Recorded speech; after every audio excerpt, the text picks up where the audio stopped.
Hello and welcome to episode 4 of the Gaming Roundtable. With me today, as always, will be Newton13 and Raijin, and possibly other special guests as well.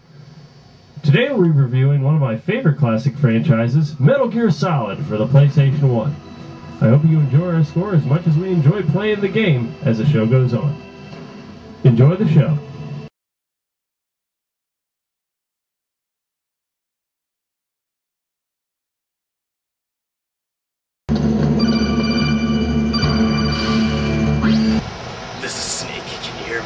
Loud and clear. What's the situation, Snake? I've infiltrated Hindenburg Studios. I'm just outside the main office door.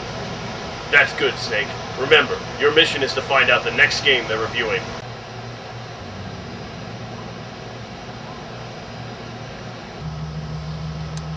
There's one central arm of coffee and donuts, but that box behind it might be a clue. Huh? What was that noise?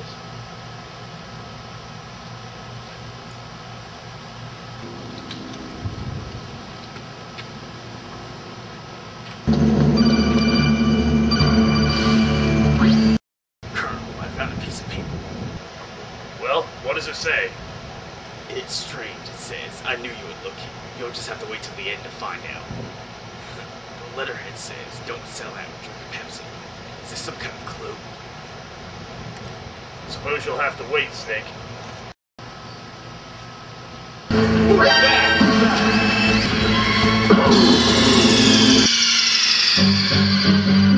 What's wrong? Snake!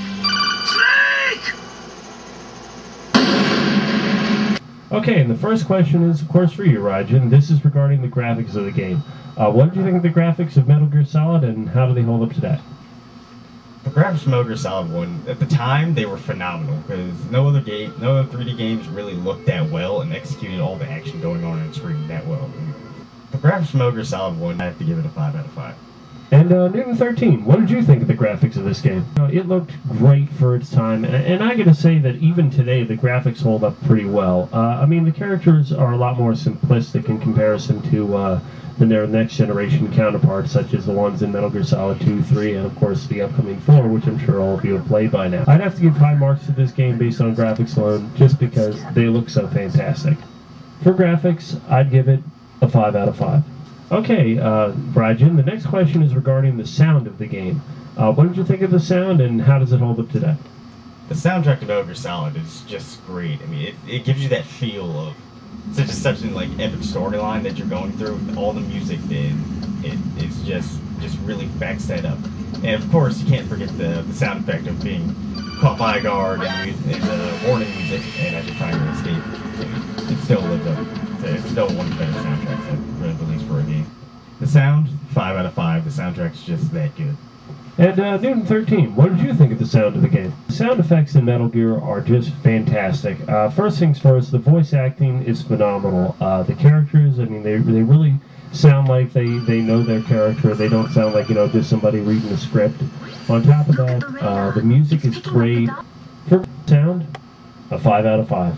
Okay, and Raijin, lastly is the gameplay. What did you think of how this game played? You have to think of Metal Gear Solid as the first game to really introduce the stealth element to an action game, so it really did that well. It even improved on that in the sequels to the game, in 2 and 3, and also by adding the ability to have shooting a number of ways. In Metal Gear Solid 1, you could only shoot, unless you're using the sniper rifle, up, down, diagonally, so they really improved on that, but still, for the time, it was really well done. And gameplay is a little bit stiff sometimes, so 4 out of 5. And Newton13, what did you think of the gameplay of Metal Gear Solid? Overall, I really enjoyed this game. It is one of the first games to introduce stealth action gameplay, long before Splinter Cell, so I must say that the gameplay was pretty solid. The only gripe that I have is, it's just because of the PlayStation 1 controller, but I gotta say the controls are a little stiff. So unfortunately, you would oftentimes get killed because you'd be trying to run away from guards or trying to quickly switch to a weapon and be unable to. So other than that, just a rock solid game. I gotta say, only because of the stiff controls, sorry Hideo, I gotta give you a 4 out of 5. And now it's time for one of my favorite segments. This is the one where we talk about what's currently going on in the gaming industry. You know you're acting like it's down now. You know, but you're acting like it's down now. You know, you're acting like it's down now. This month's question is regarding Guitar Hero 4, aka Guitar Hero World Tour. This particular game is set to re-energize the Guitar Hero franchise by basically allowing you to do vocals and drums, interestingly enough, very similar to Rock Band. The major difference that Guitar Hero 4 has is that it allows you to create your own songs. However, if I heard correctly, you cannot add lyrics to your own songs. Rajan, could you tell us what you think about that? Wait, you can't make your own songs in Rock Band 2? I mean, Guitar Hero 4? I mean, they kind of went half and half on the custom content. I mean, yeah, you can put it in your own bass line, main rhythm, drum line, but you can't add in your own words. That's kind of defeating the purpose of creating rock songs. And Newton 13, what do you think about Guitar Hero 4? Actually, it sounds like a great idea. I mean, I'm loving the fact that you can create your own songs despite not being able to add lyrics. But I'd like to say that the only thing that bothers me about it is how come I have to have another drum set in my house? I mean, I already have Rock Band. I already have the drums for it. And you're telling me that I have to buy another $200 box that has a different set of drums that I may or may not use? Come on, Activision, stop burdening me with more and more bills.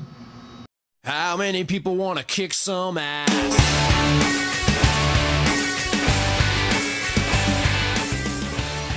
Okay, Newton 13, do you have any fun tips for Metal Gear Solid?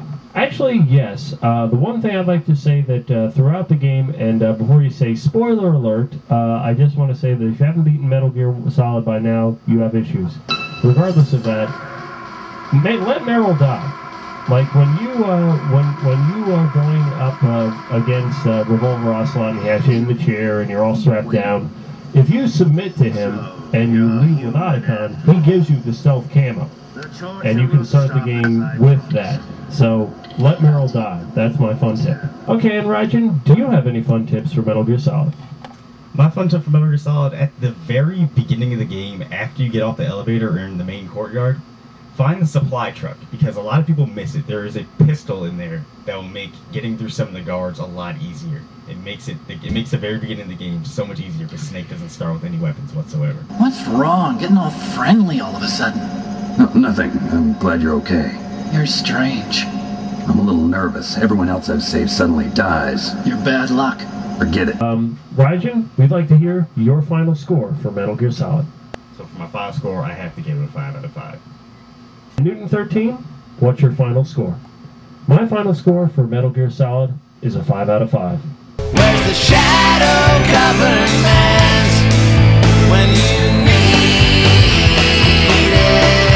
it? I gotta say, this is a game we definitely recommend. You can easily pick it up right now in the Metal Gear Essentials collection, available at your local retailer, or at least hopefully. It's $29.99. It includes Metal Gear 1, which we're reviewing today, and it's fantastic, Metal Gear 2 Sons of Liberty, and of course Metal Gear Solid 3 Snake Eater. This game is fantastic. We definitely recommend it. If you desperately are checking eBay, I don't know how much they're going to charge you, but I'm sure it's up there too. Get this game. Okay, next time on the Gaming Roundtable, we'll be reviewing another game. I don't know if I should tell you whether or not this is good or bad. Perhaps Rajan can help us out in the background. Swing! We'll see you next time.